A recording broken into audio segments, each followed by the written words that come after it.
Feeling stuck? Let me give you a hand.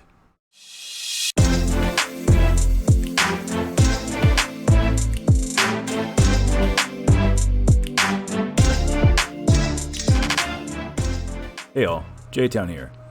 If you're feeling stuck in Summoner's Glory, you're not alone. Even happens to me. I'm going to show you a few quick things to do when you get into those moments of being stuck for whatever reason to try to find another avenue to progress or to find other activities to do in the meantime. Let me help you out. So, if you're vigor starved, if you feel like you not have enough vigor to do your activities, don't forget to go look at your Elemental Lords and your Phantom Abode levels. Because as you clear a level for the first time and you 3-star it, you're going to get rewards like these diamonds here, which you can then spend on vigor.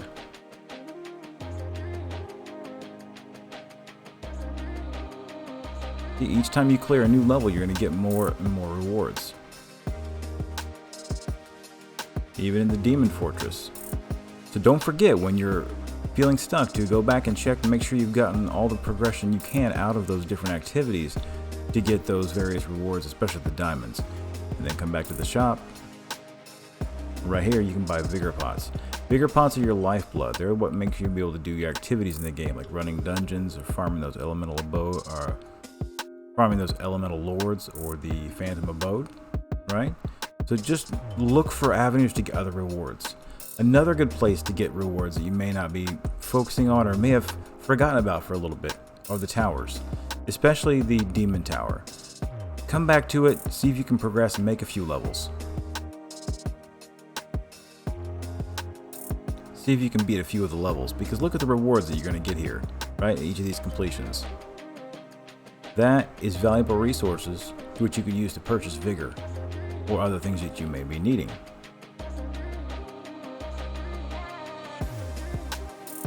See there? 60 more diamonds.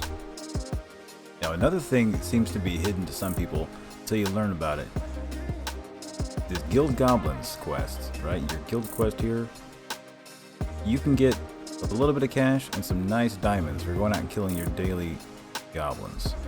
You hit go to, it'll teleport you to the zone and run you to this small area where the goblin managers will spawn. It's an easy way every day to get yourself some quick diamonds.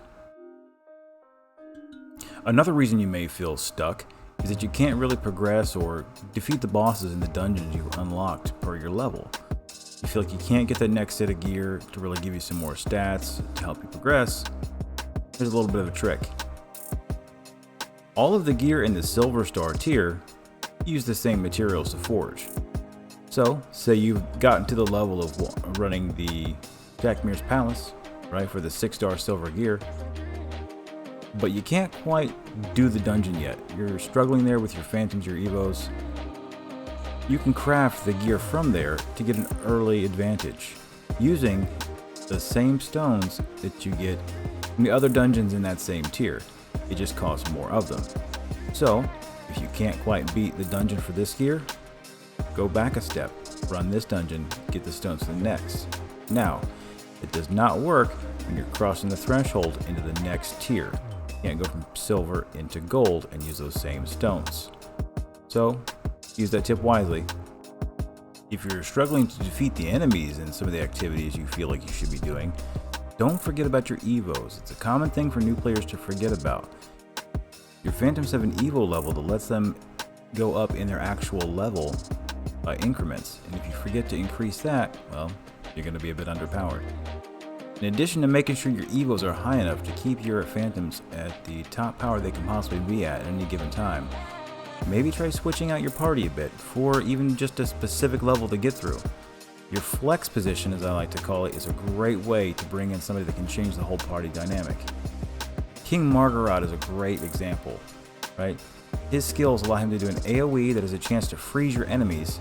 He also has a passive that has a chance to mitigate half the damage anybody takes on a certain turn and give them a bonus turn. But just bringing him in can alter the flow of the battle. Another option, Lord of Shadows, put an unkillable buff on another member of the team. That can make or break a battle. It can get you some of those tough spots. It's even helped me out in the past.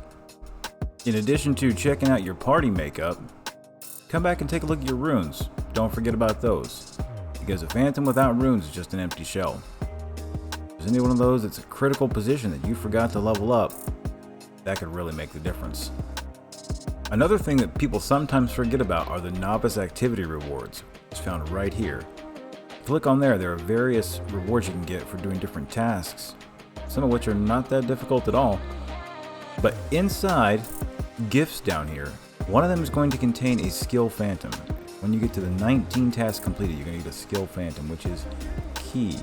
Now, skill phantoms are very valuable. Try to use them only on the elite tier phantoms you're not going to get duplicates of. But sometimes just increasing that skill, that can make all the difference in putting out that damage or maybe a more defensive style buff.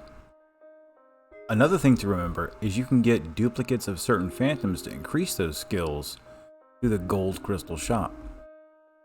If you pulled enough gold crystals and you saved up enough, you can actually purchase them right in here.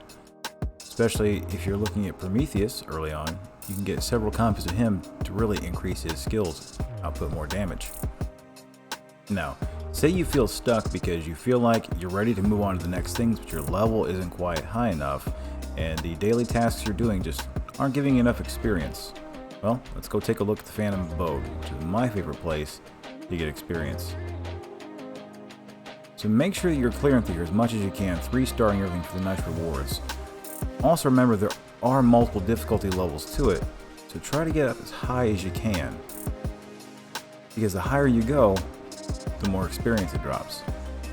So if you feel like you're at 170-ish or something and you want to get to 180 to unlock that next dungeon, and you're just like, how do I get those few levels? Come into your Phantom Abode, see how far you can go up to 3-star or 2-star without too much trouble.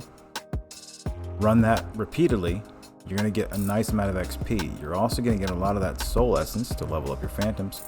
And you're going to get some silver books, a lot of resources, a lot of experience come out of the abode.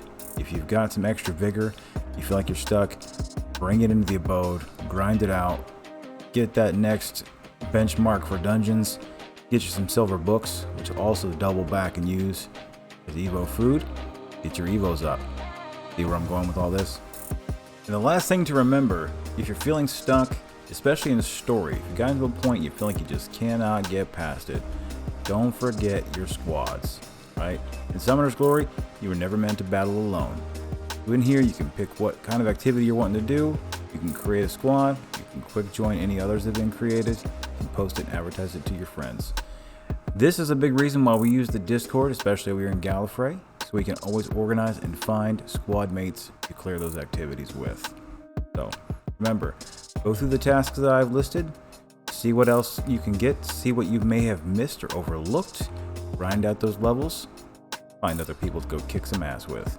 So, until next time, see you in game.